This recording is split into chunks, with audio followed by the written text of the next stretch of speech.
O que você quer ser quando crescer? Essa é uma pergunta que sempre nos é feita quando somos miúdos. Lembro que na minha turma, no fundamental, a maioria das crianças queriam ser professoras, outras queriam ser estrelas do futebol, veterinárias, dentre outras profissões respeitáveis. Se você perguntar isso em uma sala de aula hoje em dia, provavelmente a maioria vai dizer que quer ser youtuber, tiktoker, instagrammer, streamer, participante do BBB, vendedora de pack, digital influencer e, é claro, coach financeiro ou milionário de NFT. Isso porque a resposta dessa pergunta varia conforme a geração e a cultura. Pois é claro que hoje em dia nenhuma criança no Brasil vai dizer que sonha em ser professora, pelo menos as que tenham a mínima sensatez. A moda agora é ser educador através da venda de cursos online. Nos tempos da Guerra Fria e da corrida espacial, muito se exaltava a figura do astronauta. Milhões de dólares dos cofres públicos eram gastos investigando o espaço para ver qual nação tinha o pau maior, os Estados Unidos ou a União Soviética. Enquanto isso, o mundo estava indo em direção à merda.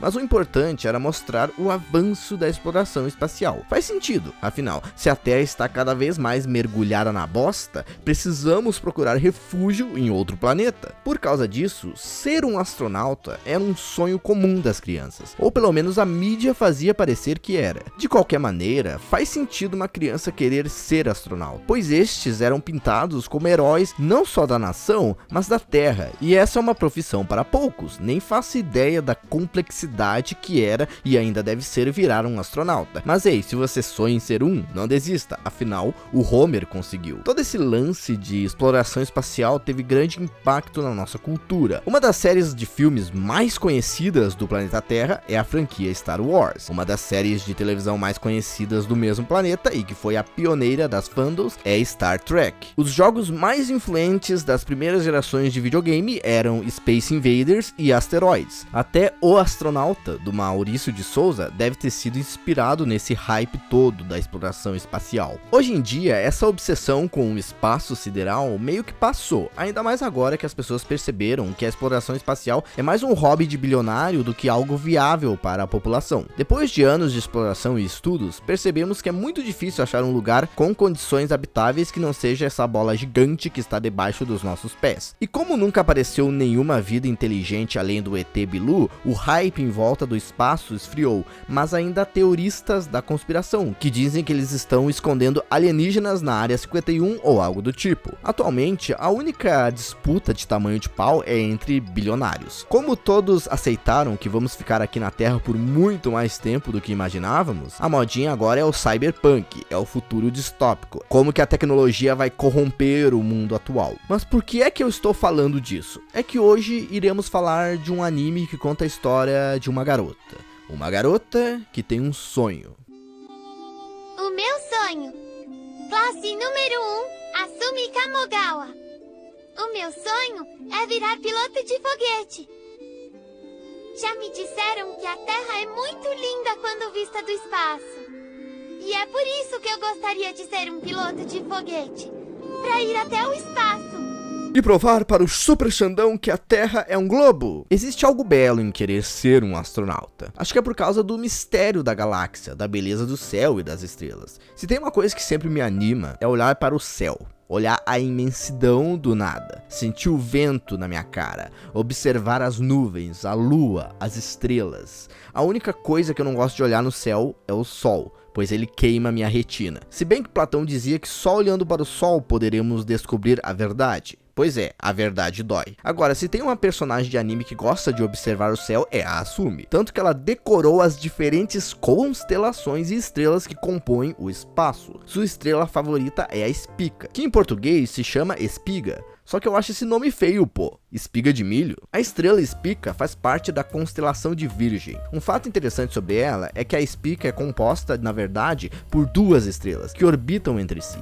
Elas estão tão próximas uma da outra que, a olho nu, parece ser apenas uma estrela. A distância entre elas é de míseros 20 milhões de quilômetros, quase nada. E agora você sabe que para essa distância não ser percebida a olho nu, é porque a estrela está longe pra caralho. A distância corresponde corresponde à altura do Long Cat. Enfim, agora você entendeu por que esse anime se chama Twins Pika, porque ela é uma estrela binária, e não porque o MC é o Oni-chan de duas gêmeazinhas. A propósito, a Spica é a estrela que representa o estado do Pará na bandeira do Brasil, e é a única que está acima da faixa, viu? O Match Analysis é um canal de curiosidades também. Tá, agora vamos falar do anime em si. Twins Pika, do original Futatsu no Supika, é um anime de 20 episódios que estreou entre 2003 e 2004, baseado num mangá que estreou em 2001. No Brasil, o anime passou no extinto canal Animax, e você ainda acha a versão dublada em alguma pasta do Google Drive por aí. Esse é um anime de drama, e tu pode ter certeza de que é muito triste. Para você ter uma noção, o anime já começa com a menininha Azumi de 5 aninhos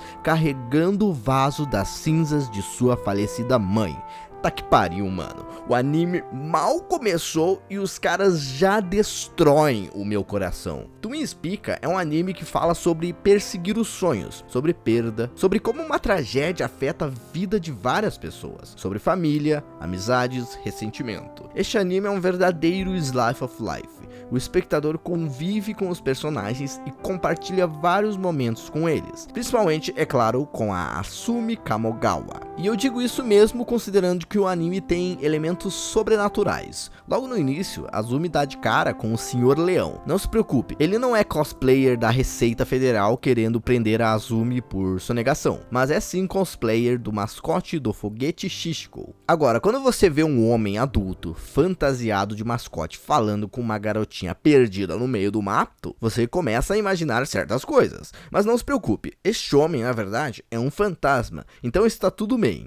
Peraí, ele é um fantasma? O Sr. Leão é uma alma penada, que vaga por aí. Ele era o astronauta do já mencionado foguete Shishiko. Como o anime vai te lembrar diversas vezes, o Shishiko é um foguete cujo lançamento deu ruim, fazendo com que ele colidisse com a cidade de Yuigahama, causando um desastre ao matar e ferir várias pessoas. Uma das vítimas desse acidente é a mãe da Asumi, e é claro, o Sr. Leão. Ao conhecer o Sr. Leão, ele fala do espaço e da profissão de astronauta para Asumi, acompanhando ela em todo o seu crescimento, sendo basicamente um mentor para ela. Isso cria o interesse de Asumi pelo espaço, o que eventualmente a faz perseguir esse sonho. É claro que somente a Asumi consegue ver o Sr. Leão. Então, a premissa da série é essa: Asumi quer se tornar uma astronauta, ou melhor dizendo, um piloto de foguete, e nisso acompanhamos ela em sua jornada para que isso aconteça, em que ela enfrenta obstáculos, mas sempre contemplando o sonho de chegar às estrelas. Esse anime é deveras paradão, tem um ritmo lento, e eu até gosto disso. O que eu mais curto em anime é como eles conseguem explorar situações mundanas de maneira tão envolvente. Os filmes do estúdio Ghibli são conhecidos por isso,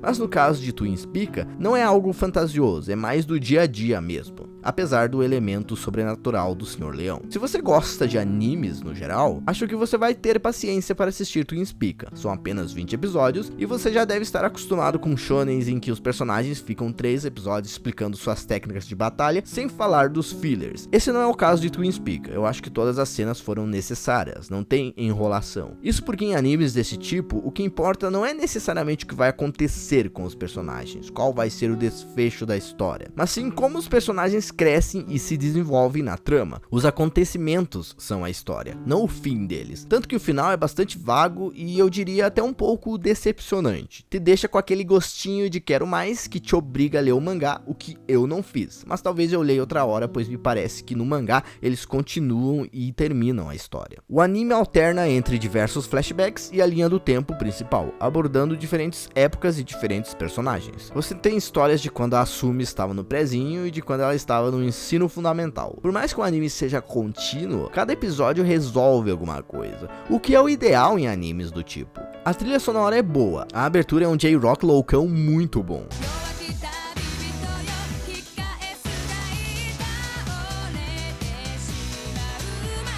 Só que eu achei engraçado que um anime de drama paradão como Twins Pika tem uma abertura de rock deveras animada e até meio agressiva, sendo que até animes de comédia contêm aberturas melancólicas. Eu acho que eles compensaram isso ao colocar como encerramento a música mais triste do Japão.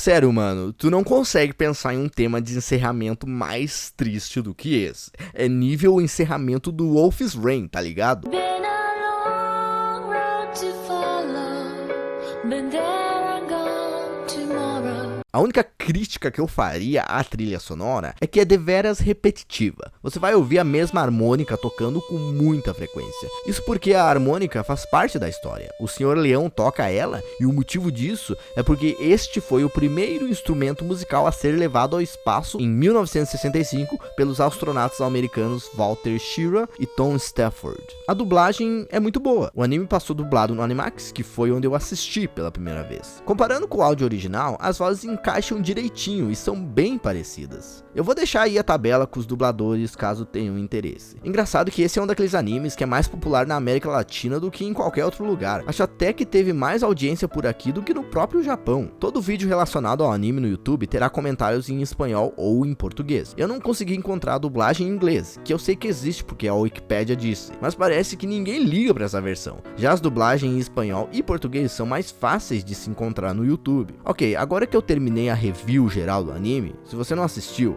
ou já tem muito tempo que assistiu, como costuma ser o caso, eu recomendo sim que você confira esse anime, principalmente dublado. Mas se você não gosta de dublagens, deve ter legendado em português em algum lugar por aí. Agora, se você assistiu ou vai assistir esse anime dublado, é muito importante que você assista este vídeo aqui depois, pois me parece que eles cometeram uma gafe na dublagem lá no penúltimo episódio que compromete todo o entendimento da história de uma das personagens. Então seria bom você conferir aqui para ver se você entendeu o que de fato aconteceu. Agora, eu vou falar de alguns momentos específicos do anime e vai ter spoiler pra caramba, então se você não quer spoilers, some daqui. Ok, então vamos falar do início da série, antes da Sumi entrar na academia espacial. A Sumi perdeu a mãe no acidente com o foguete, por isso mora com seu pai, que é classe trabalhadora e trabalha pra caramba para poder sustentar ele e a filha. A relação entre a Sumi e seu pai é muito bem escrita aqui na série, principalmente porque eu não costumo ver isso explorado em animes desse tipo. Geralmente os pais são ausentes ou não costumam fazer parte essencial da história. Outra coisa que eu não costumo ver é a exploração da má situação financeira de uma família. Eu sei que o Japão é um país desenvolvido, mas pô, mano, parece que todo personagem de anime é um moleque privilegiado. A casa de Asumi é bem humilde e seu pai trabalha tanto que depende da própria Asumi para ajudar nas tarefas domésticas. Eu achei esse um ponto bem interessante porque quando ela resolve fazer a inscrição para entrar na academia espacial, que fica em outra cidade, ela considera que não pode abandonar o pai, pois ele poderia precisar dela. Ao descobrir as intenções de Asumi de entrar para a escola espacial, ele dá um tapa na cara dela. Ao questionar o porquê disso, o Sr. Leão fala que é porque ela tá escondendo as coisas dele, sem falar que ela deixou claro que, por causa dele, porque ele não tem dinheiro, ela não tem intenção de entrar para essa escola, só estava fazendo teste por fazer. É aí que descobrimos que ele está fazendo hora extra pra caramba para poder bancar o sonho da filha. Eu achei essa historinha bem tocante, acho que o brasileiro especialmente se identificaria com isso, pois os nossos pais costumam ter sido fudidos que trabalharam em 3 empregos por ano para poder agora nos dar a chance de conseguir algo melhor. O pai de Asumi não é um personagem principal, então ele deixa de aparecer quando a Asumi entra na academia espacial. Mas antes de entrar,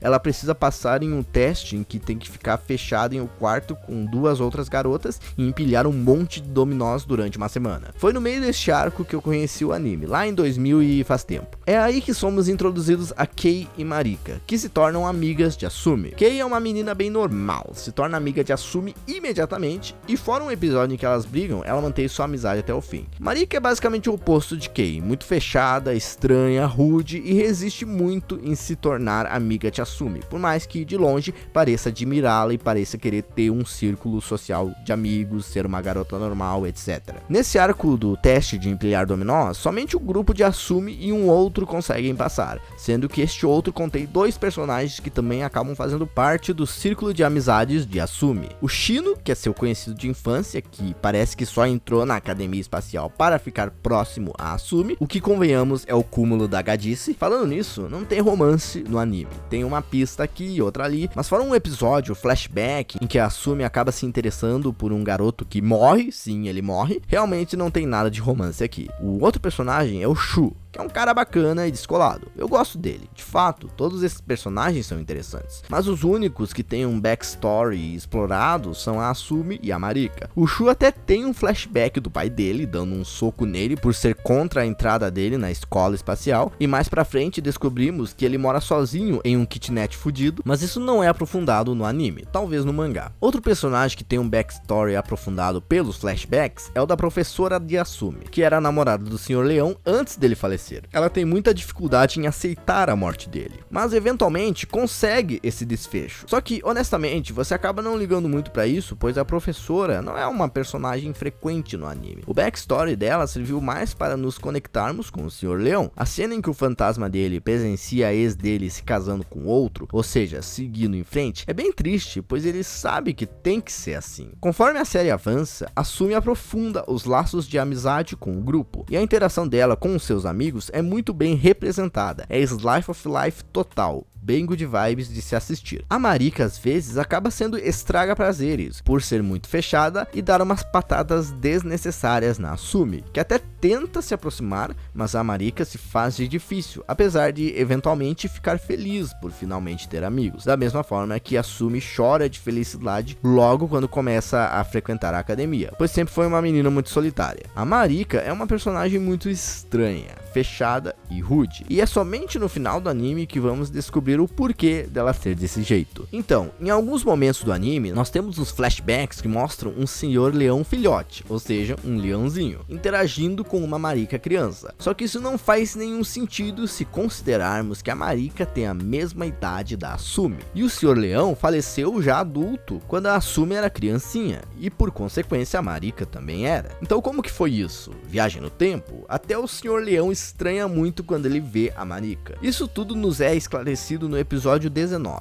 o penúltimo da série. Durante uma atividade em que os alunos são largados no meio da floresta e precisam encontrar o caminho de volta, a Marika passa mal e acaba parando no hospital. Esse é outro elemento importante. Seguido nós vemos a Marika cuspindo sangue e tomando remédios, sendo que o pai dela está sempre enchendo o saco para ela tomar os remédios dela, e em nenhum momento nos é explicado qual é a sua condição. Enfim, ao retornar ao hospital, Marika se depara com a Kasane, uma amiga de infância de Asumi que foi vítima do acidente com o foguete e teve seu corpo queimado quando bebê. Essa história é explorada em um episódio flashback anterior. As duas conversam sobre a Asumi e eventualmente a Marika faz uma revelação importante. É aqui que eu trago a atenção para vocês que assistiram a versão dublada. Nessa versão ela diz o seguinte: Sabe, eu tinha uma irmã mais velha e também uma mãe que tinham o mesmo nome do que o meu. Eu tinha uma irmã mais velha e também uma mãe que tinham o mesmo nome que eu. Ok, isso é meio estranho, todo mundo na família ter o mesmo nome. Mas eu não entendi o porquê dessa reação da Kasane ou do porquê disso ser uma baita revelação. Mas aí, ao ver a versão com legendas, eu percebi que na verdade a mãe e a irmã mais velha eram a mesma pessoa. Só que isso não faz sentido. Como que a mãe dela também era irmã dela? Só se... Tá bom.